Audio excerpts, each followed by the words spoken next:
Dans sa lettre à l'église de Corinthe, Paul fait cette déclaration. Moi-même, j'étais auprès de vous dans un état de faiblesse, de crainte et de grand tremblement. 1 Colossiens 2:3. Ce sont les paroles de quelqu'un qui connaît vraiment Dieu. N'est-il pas tragique qu'il y ait tant de personnes aussi sûres d'elles-mêmes parmi les croyants? Mais en 1 Corinthiens 2:3, nous voyons un homme qui se reconnaît faible, craintif et tout tremblant. Nous voyons là les marques de la mort dans son corps.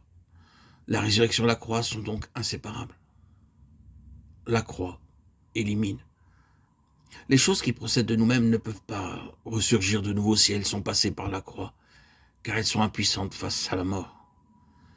Seuls ceux qui passent par la mort et qui demeurent vivants en portant les marques de la mort et résurrection. La résurrection présuppose d'être passé par la mort et cela élimine toujours quelque chose. Frères et sœurs en Christ, bien-aimés, chers amis, auditeurs, auditrices, si nous savons vraiment ce qu'est la résurrection, nous expérimenterons alors que la croix possède un pouvoir d'élimination. En passant par la croix, nous serons débarrassés de beaucoup de choses.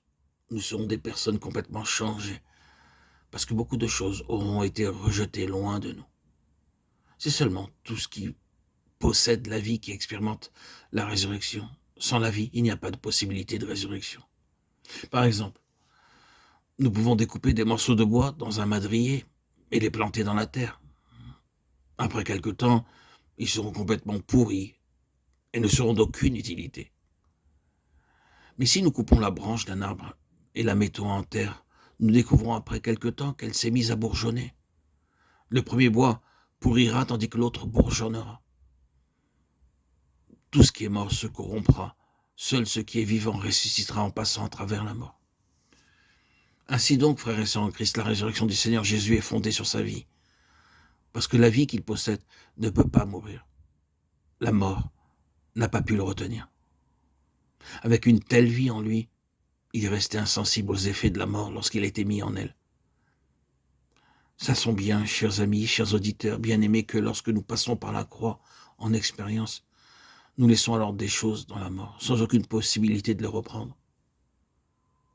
De nouveau, seul ce qui procède de Dieu peut être ressuscité. La confrontation avec la croix enlève certaines choses en nous. La croix est vraiment une grande soustraction. Elle élimine beaucoup de choses. De nombreux frères et sœurs posent souvent cette question: comment puis-je savoir que je suis mort? Comment savoir si la croix accomplit son œuvre en moi? La réponse est très simple. Si le Seigneur a œuvré dans votre vie, vous aurez perdu certaines choses.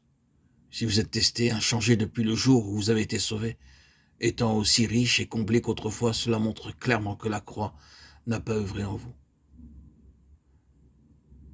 Quand la croix opère dans votre vie, vous constaterez quelle grande soustraction ou quel grand travail de nettoyage le Seigneur a accompli en vous.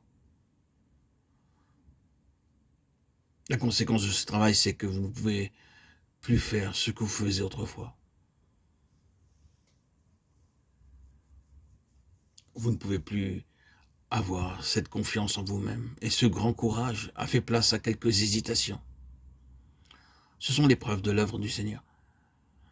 Si la résurrection se manifeste dans votre vie, certaines choses ont dû rester dans le tombeau, car ces choses ne peuvent pas ressortir de la mort. Tout ce qui est adamique ne peut revivre après avoir traversé la mort. Mais la vie du Seigneur est capable de passer par la mort et d'en ressortir de nouveau. C'est cela, la résurrection.